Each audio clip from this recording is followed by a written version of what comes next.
बहुत ही अहम क्वेश्चन कि शादी के बाद चेकअप करवाना कब ज़रूरी है, यानी कि अपना पहला मुआयना शादी के बाद कब करवाना चाहिए।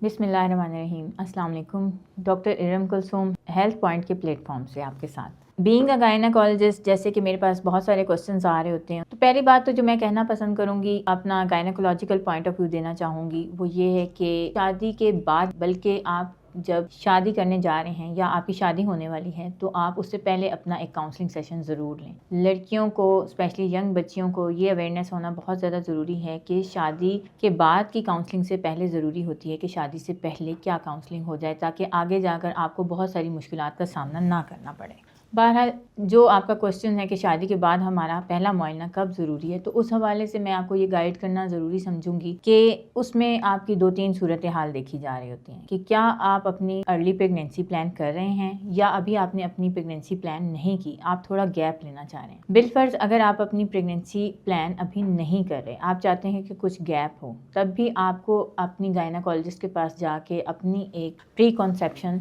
या आफ्टर मैरिटल काउंसलिंग सेशन ज़रूर लेना चाहिए, जिसमें जो ज़रूरी कुछ लैब टेस्ट हैं वो आपके हो जाने बहुत ज़रूरी हैं, जिनमें कि CBC होना, यानी कि आपके अनीमिया को रूल आउट करना, आपके थायराइड फंक्शन टेस्ट उनका पता होना कि वो आपकी बॉडी में हार्मोन है थायराइड, उसका लेवल क्या है। इसके अलावा साथ ही आपकी कुछ और बेस लाइन्स, जिसमें आपकी शुगर लेवल्स, उसमें BSF भी शामिल है, BSR भी शामिल है, और इसके अलावा हम एक और टेस्ट प्रिस्क्राइब करते हैं जिसे HbA1c कहा जाता है। HbA1c करवाने का मकसद ये होता है कि अगर बिलफर्ज आपकी फैमिली में डायबिटीज़ रन कर रही है, तो कहीं आपको भी डायबिटीज़ तो नहीं है जो अब तक रूल आउट नहीं हुई है। इसमें आपके पिछले 3 महीने तक का रिकॉर्ड सामने आ जाता है और ये बात आसानी से पता चल जाती है कि क्या पेशेंट या वो खातून डायबिटिक है या नहीं है। इसके अलावा जो आपकी बेस लाइन्स हैं, उसमें आपका यूरिन RE, आपकी वायरल स्क्रीनिंग में हेपेटाइटिस B एंड C बहुत ज़रूरी हैं। इसके अलावा HIV/AIDS की स्क्रीनिंग, और साथ ही आपकी जो वैक्सीनेशन का रिकॉर्ड है, जिसमें आपकी टेटनस के और रुबेला की वैक्सीनेशन का पता होना बहुत ज़रूरी है। बाज़ औक़ात इन्हीं वैक्सीनेशन की या इनके ना होने की सूरत में मिसकैरेजेस के चांसेस बहुत ज़्यादा बढ़ जाते हैं। सो ये वो चंद चीज़ा से टेस्ट हैं जिनका आपकी बेस लाइन्स का होना बहुत ज़्यादा ज़रूरी है बिफोर कॉन्सेप्शन, या आप जब अपनी प्रेगनेंसी प्लान कर रहे हैं या नहीं कर रहे, आपने अपनी मैरिटल लाइफ का आगाज़ किया है, तो साथ ही ये टेस्ट हो जाने बहुत ज़्यादा ज़रूरी है। अब बात आती है कि अगर आप अपनी प्रेगनेंसी प्लान कर रहे हैं, बिलफर्ज अगर एक कपल चाहता है कि वो उसको जल्द अज जल्द प्रेगनेंसी हो, तो उसके लिए ज़रूरी चीज़ तो यही है कि अगर आपने शादी से पहले ही बच्चियाँ फोलिक एसिड का इस्तेमाल शुरू कर लें, या शादी होने के फ़ौरन बाद ही फोलिक एसिड का इस्तेमाल शुरू कर लें। फोलिक एसिड की जो मिकदार नॉर्मल रूटीन में हमारी बॉडी को चाहिए होती है कंसीवमेंट के लिए, वो है 400 माइक्रोग्राम से 800 माइक्रोग्राम। तो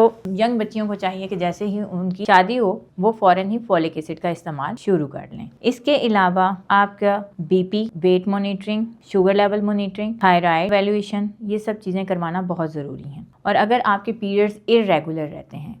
रहते हैं तो इट मीन्स कि you are in the safe zone, आपकी कंसेप्शन जो है वो कुछ हद तक ईजी है, अगर कोई और मसले मसाइल नहीं है तो। और अगर बिलफर्ज आपके पीरियड इरेगुलर हैं, तो मुमकिन है आपको कंसीवमेंट में कुछ हर्डल्स आएंगी, कुछ प्रॉब्लम्स होंगी, तो अपनी एवेल्यूएशन करवाना बहुत ज़्यादा ज़रूरी है। अब बात आती है कि अगर 1 साल तक प्रेगनेंसी नहीं हुई है, तो फिर हमें क्या करना चाहिए। इसमें आपकी 2-3 चीज़ें बहुत ज़्यादा कंसीडर की जाती हैं। एक तो आपकी एज, आपका वेट, वो टाइम ड्यूरेशन कि जिस पर आप इंटरकोर्स करते हैं, क्या ये सब चीज़ें आपस में इंटरलिंगुअल हैं। अगर तो कपल की एज 35 ईयर्स से कम है, स्पेशली उसमें फीमेल्स कंसीडर की जाती हैं, अगर तो वो 35 से कम है, तो आपको साल में 1 मरतबा आकर अपना मुआयना ज़रूर करवा लेना चाहिए और अपनी एवेल्यूएशन स्टार्ट करनी चाहिए। और अगर आपकी एज 35 से बढ़ गई है, तो आपको बहुत ज़्यादा वेट करने की ज़रूरत नहीं है कि आप 1 साल तक वेट करते रहें। आपको अपनी डॉक्टर को 6 मंथ के बाद विज़िट कर लेना चाहिए, और कोशिश ये करें कि हस्बैंड एंड वाइफ दोनों ही विज़िट करें, आप दोनों की एवेल्यूएशन हो जाए, और उसके साथ ही आपके सामने ये दोनों चीज़ें आ जाएं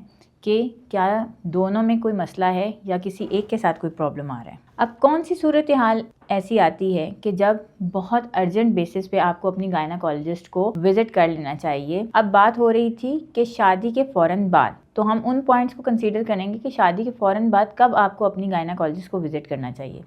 अगर इंटरकोर्स के दौरान आपको सीवियर पेन होता हो, बहुत शदीद पेन का आपको सामना करना पड़ता हो, इरेगुलर ब्लीडिंग्स होती हो, यानी कि आपके 2 पीरियड्स के दौरान का जो साइकिल है उसमें भी इंटरकोर्स करने के साथ या उसके बगैर भी अगर आपको इंटरमिटेड ब्लीडिंग्स का सामना करना पड़ता हो, आपको स्पॉटिंग होती हो, तो डेफिनेटली आपको अपनी गायनाकोलॉजिस्ट को विजिट करना चाहिए। साथ ही साथ अगर आपको शादी के बाद से एबनॉर्मल विजाइनल डिस्चार्ज शिकायत रहने लग जाए, स्मेल आने लग जाए, कलर चेंज होने लग जाए, तो उस सूरत हाल में आपको अपनी गायनाकोलॉजिस्ट को ज़रूर विजिट करना चाहिए। इसी तरह अगर आपको पेशाब की तकलीफ होने लग जाए, जलकर आना शुरू हो जाए, बार बार आना शुरू हो जाए, तो डेफिनेटली आपको तब भी अपनी डॉक्टर को विजिट करना है। अगर कुछ कपल्स में कंसेप्शन हो रही है और लेकिन उसको रिपीटेटिवली मिसकैरेजेस का सामना करना पड़ रहा है, यानी हमल ज़ाया होने की शिकायत है, तो भी आपको फ़ौरन अपनी डॉक्टर से रब्ता करना चाहिए। इसके अलावा कुछ लड़कियों को ऑलरेडी ये बात पता होती है कि उनको पीसीओएस की शिकायत है या थायराइड का कोई इशू है या उनकी फैमिली में डायबिटीज़ रन करती है, तो इस सूरत हाल में भी अपनी गायनाकोलॉजिस्ट से फ़ौरन रब्ता करें।